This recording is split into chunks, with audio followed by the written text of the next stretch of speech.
রাতে বন্ধুরা ডেকে নিয়ে গেল জুয়া খেলতে, সকালে মিলল লাশ। এমন ঘটনাটি ঘটেছে চট্টগ্রামের লোহাগাড়া উপজেলার কলাউজন ইউনিয়নে।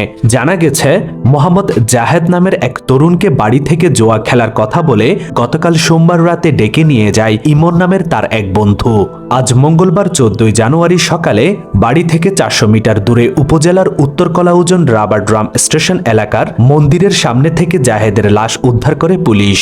নিহত জাহেদ উপজেলার কলাউজন ইউনিয়নের 3 নম্বর ওয়ার্ডের রাসুলাবাদ পাড়া এলাকার কুরবান আলীর ছেলে। সে পেশায় নির্মাণ শ্রমিক ছিলেন।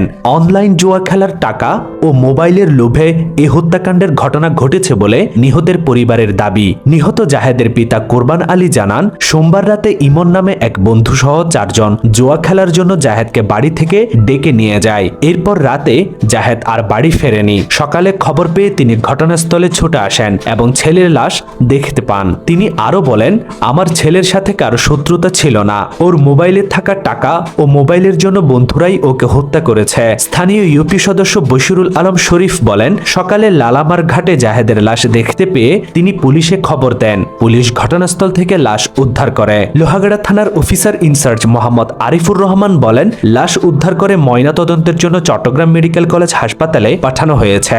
নিহত তরুণের মুখে রক্ত জমেছিল। তাকে হত্যা করে লাশ ফেলে রেখে যাওয়া হয়েছে বলে পুলিশ সন্দেহ করেছে।